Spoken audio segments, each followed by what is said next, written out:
Lecture de l'épître du bienheureux apôtre Paul aux Colossiens. Mes frères, comme des élus de Dieu saints et bien-aimés, revêtez-vous de miséricorde, de bonté, d'humilité, de modestie, de patience, vous supportant les uns les autres, et vous pardonnant mutuellement si quelqu'un a un sujet de plainte contre un autre. Comme le Seigneur vous a pardonné, pardonnez-vous aussi.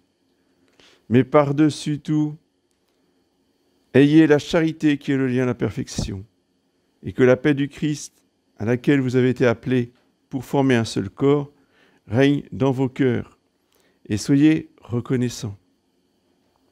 Que la parole du Christ habite en vous, abondamment en toute sagesse.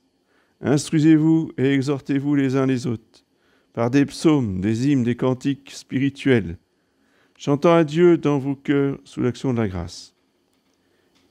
Quoi que vous fassiez en parole ou en œuvre, faites tout au nom du Seigneur Jésus, rendant grâce par lui à Dieu le Père, par Jésus-Christ notre Seigneur.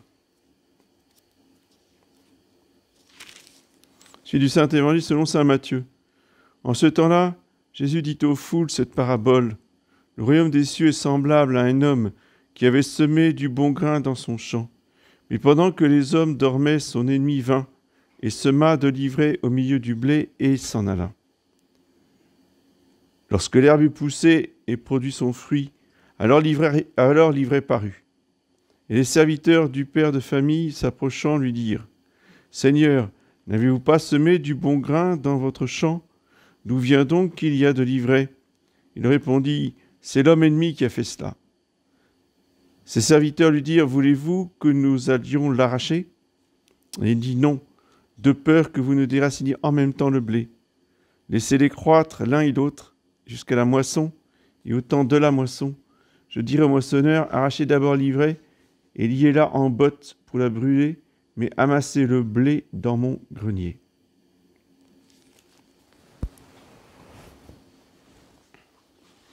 C'est les annonces de la semaine. Donc aujourd'hui, 5e dimanche après l'Épiphanie. Lundi 7, Saint Romuald. Mardi 8, Saint Jean de Matha. Mercredi 9, Saint Cyril d'Alexandrie. Jeudi 10, Saint Scolastique. Vendredi 11, fête des apparitions de la Très Sainte Vierge Marie à Lourdes. Samedi 12, 6e dimanche après l'Épiphanie anticipée. Et dimanche prochain, dimanche de la Septuagésime.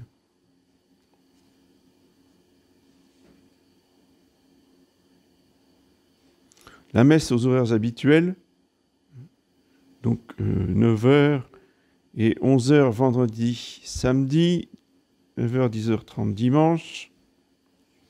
Et je vous rappelle donc le chapelet récité à Notre-Dame du Guillaudet, mercredi à 18h30. Donc vous avez ici à votre disposition les cierges du 2 février et à côté les pains de Sainte-Agathe. Donc vous vous servez, c'est à votre disposition. À la fin de la messe, je donnerai la bénédiction de Saint Blaise à ceux qui n'auront pu la recevoir jeudi.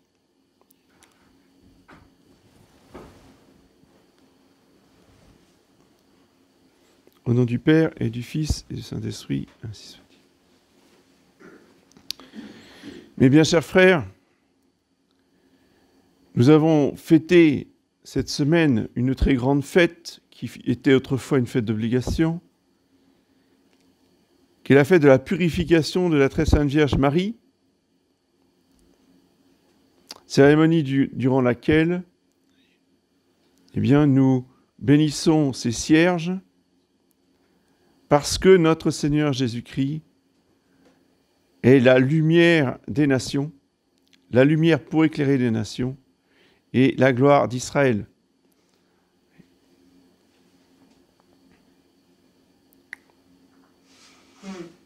Parce que c'est par Israël que nous avons eu la lumière.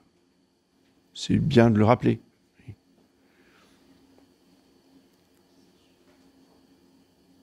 Et la gloire d'Israël, aujourd'hui, c'est nous, Israël. Oui. Pas l'oublier non plus. La gloire d'Israël, c'est la gloire de l'Église.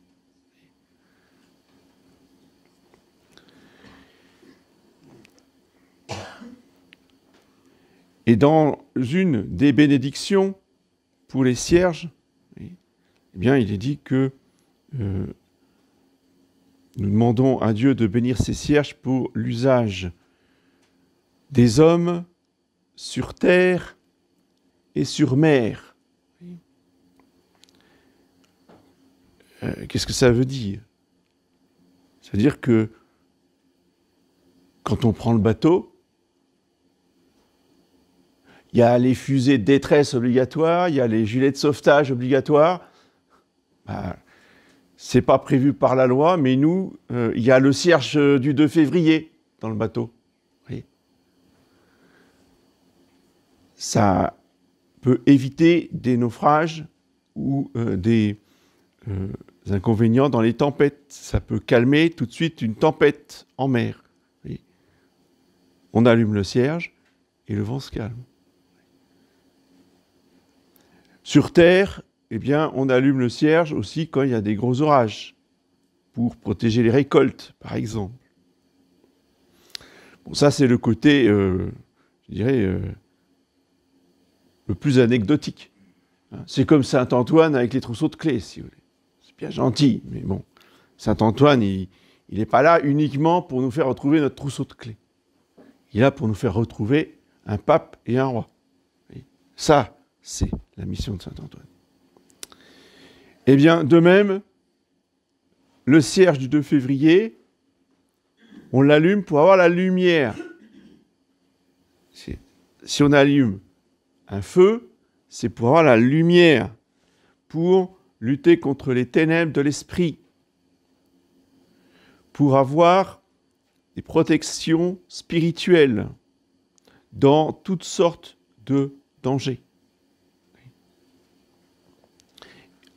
C'est d'autant plus important que la situation actuelle devient dangereuse.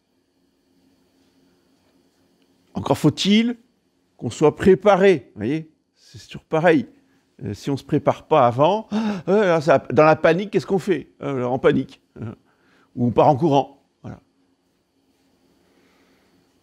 Ça ne sert pas à grand-chose. Donc, quand il y a des dangers qui arrivent, réflexe, on prend le cierge du 2 février et on l'allume.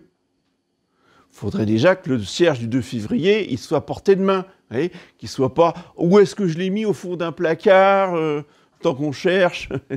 C'est fini. Donc,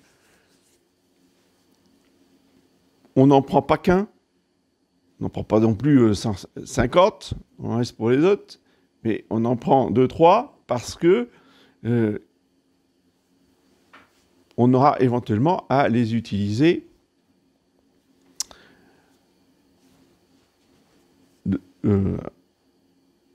plusieurs fois. Mais on ne gaspille pas le cierge du 2 février. On ne brûle pas un cierge du 2 février tous les jours. Ça n'a pas de sens. Il n'y a pas de danger tous les jours. Donc on ne brûle pas tous les jours. On ne les brûle que quand il y a un danger. Si vous voulez brûler des cierges tous les jours, ce qui est très bien, attention, et à ce moment-là, on prend d'autres cierges et on vient me demander une bénédiction spéciale, qui n'est pas celle du 2 février. Le cierge du 2 février, c'est pour les dangers.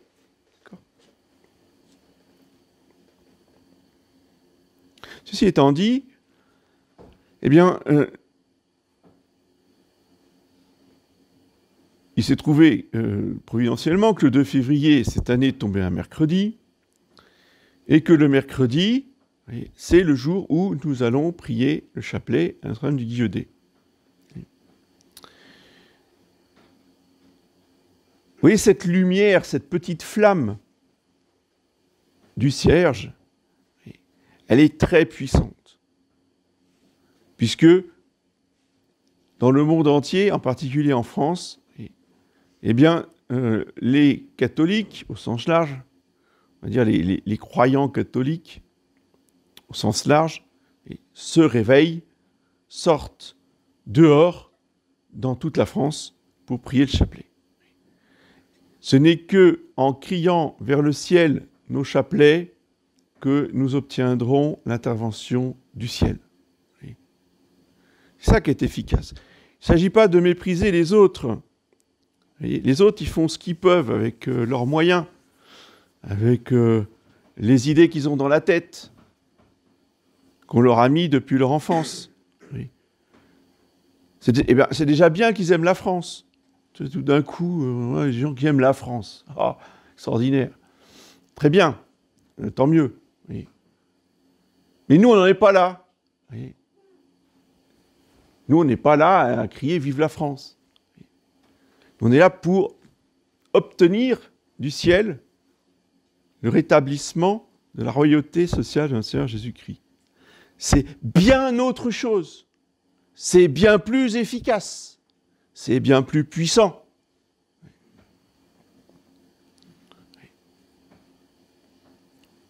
On nous reproche souvent de ne rien faire, d'attendre que ça se passe. Non, on n'attend pas que ça se passe. Oui. On va au Guillaudet et on récite le chapelet. L'effort, la dépense de carburant, parce qu'aujourd'hui c'est vrai que ça commence à devenir un luxe, tout cela, la prière, ensemble, là où 2 ou 3 d'entre vous seront réunis, je serai au milieu d'eux. Ça, c'est efficace. Condition qu'on ne reste pas chez soi. Oh, ça, c'est encore les trucs de l'abbé. Non, ce n'est pas les trucs de l'abbé. C'est mondial. C'est un appel dans le monde entier, de la part de cet abbé Vigano qui avait déjà fait un appel pour l'exorcisme dans le monde entier. Après l'exorcisme, fait le rosaire. C'est dans la mesure où tous les hommes de bonne volonté prennent les bons moyens, efficaces, que la situation, elle va changer.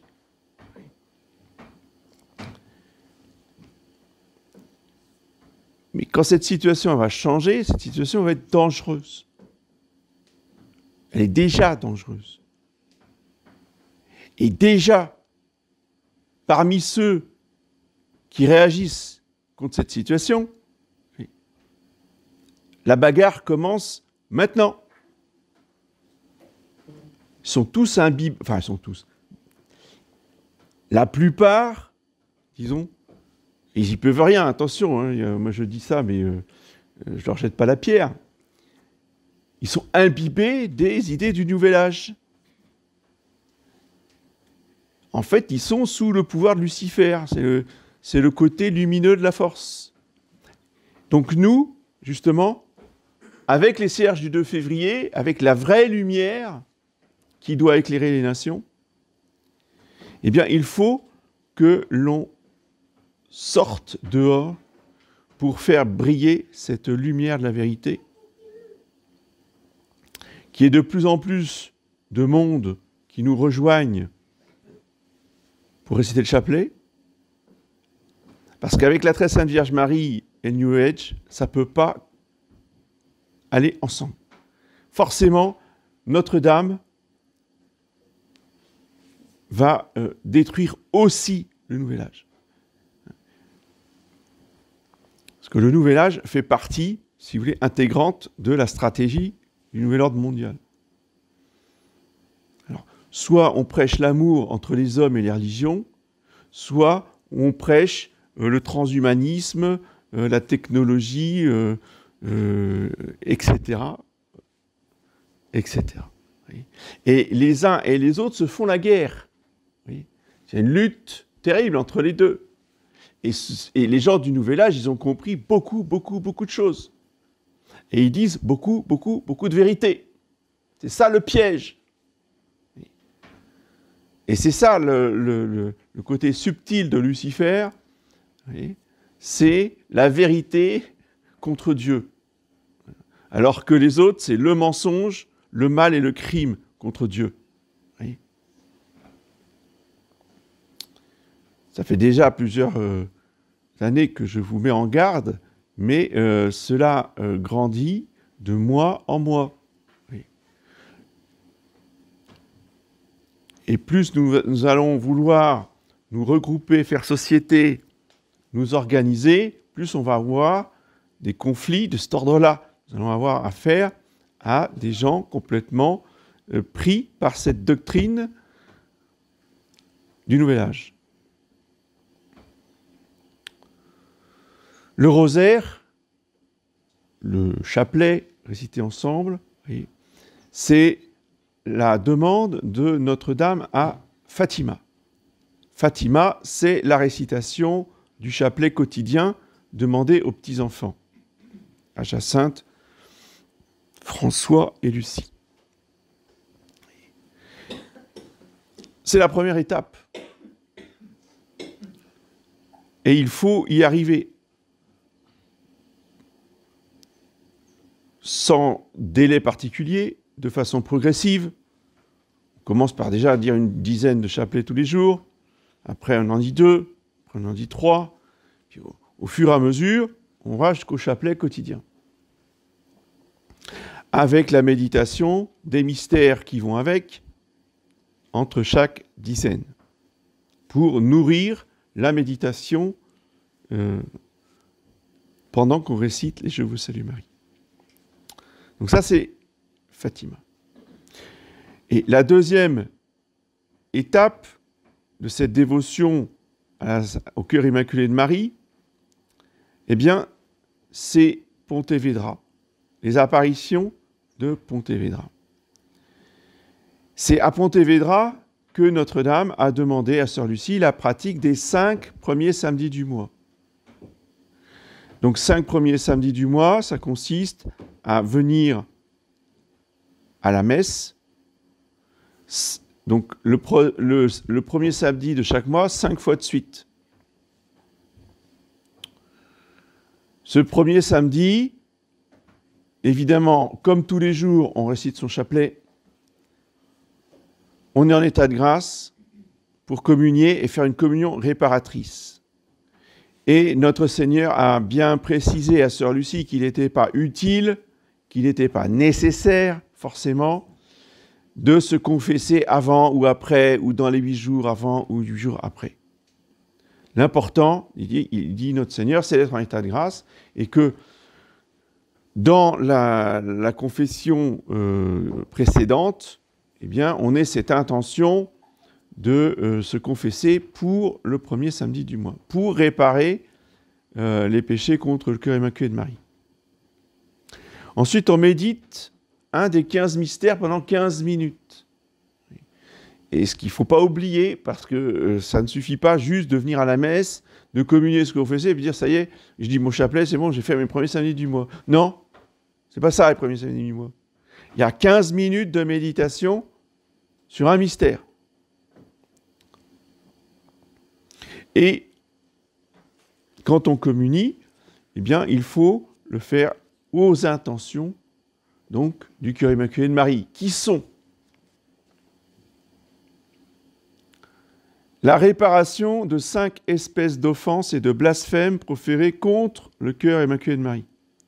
Donc, nous voulons réparer les blasphèmes contre l'Immaculée Conception, les blasphèmes contre sa virginité, troisièmement, les blasphèmes contre sa maternité divine, en refusant en même temps de la reconnaître comme mère des hommes. Donc tous les écrits, les livres, les films, les émissions dans les médias, qui s'attaquent régulièrement à ces grands privilèges de la très sainte Vierge Marie. Quatrièmement, les blasphèmes de ceux qui cherchent publiquement à mettre dans le cœur des enfants, alors là c'est surtout dans les écoles, dans le cœur des enfants, l'indifférence ou le mépris, ou même la haine à l'égard de cette mère immaculée. Cinquièmement, les offenses de ceux qui l'outragent directement dans ces saintes images. Combien de fois, surtout en ce moment, enfin surtout ces dernières années, vous voyez, on brise les statues de la Sainte Vierge partout dans les églises, dans les cimetières. Il y a même un site internet qui fait le recensement de tous ces actes sacrilèges. Il y en a des dizaines et des dizaines par an. Donc ce sont tous ces outrages contre Notre-Dame que nous voulons réparer par cette communion réparatrice des 5 premiers samedis du mois.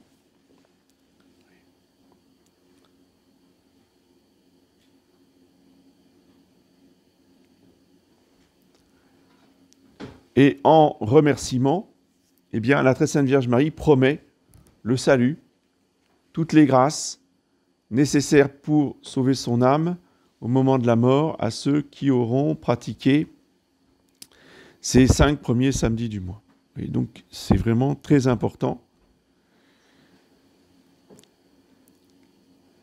de faire cette pratique. Et quand on l'a faite, eh bien, dès qu'on peut, de garder par dévotion, cette fois-ci, non plus pour en obtenir les grâces pour le moment de la mort, mais par dévotion, par amour pour Notre-Dame, eh bien, de garder cette habitude de venir à la messe le premier samedi du mois pour consoler la Sainte Vierge des offenses qui lui sont faites.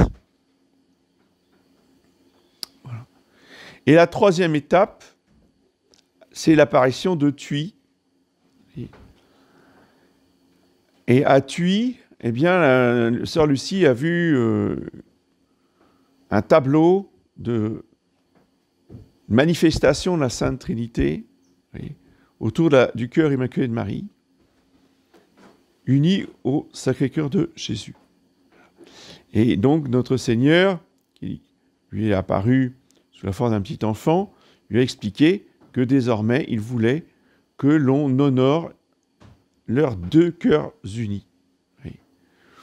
Donc c'est pas, comme j'ai pu le dire une fois, c'est pas à Pontevedra, c'est à Thuy que cette révélation a été faite à sœur Lucie et qui achève, si vous voulez, le développement de la révélation privée de Fatima s'achève à Thuy. Et c'est le sommet, c'est la Trinité. Eh bien, que cette fête du 2 février 2022 soit pour nous l'occasion de rallumer notre ferveur et notre dévotion envers Notre-Dame, envers le cœur immaculé de Marie, et aussi pour la faire régner dans nos familles et dans nos entreprises. Il y a une consécration spéciale des familles et des entreprises au cœur immaculé de Marie, exactement comme il y a une consécration des familles et des entreprises au Sacré-Cœur de Jésus. C'est très important de faire ces consécrations afin que Notre-Dame et notre Seigneur, le roi de France et la reine de France, prennent possession de nos familles et des entreprises, du côté professionnel, de la société, oui, avant de pouvoir reprendre le pouvoir politique, qui est l'étape ultime. Et avant d'en arriver là, il faut déjà que le cœur immaculé de Marie et le Sacré-Cœur de Jésus règnent dans nos familles et dans nos entreprises. Nous demanderons spécialement à notre Seigneur dans la communion tout à l'heure, ces grâces, qu'ils viennent vite, qu'ils viennent régner sur nous, parce que c'est en le désirant, c'est en lui demandant, c'est en le suppliant que nous obtiendrons les grâces de restauration des familles, des entreprises. C'est pas simplement en restant passif, en ne désirant rien, et surtout en attendant la fin du monde. Là, il ne se passera rien. Donc c'est en le suppliant, spécialement dans l'action de grâce, de lui demander qu'il vienne, que son règne arrive sur la terre comme au ciel. Au nom du Père, du Fils.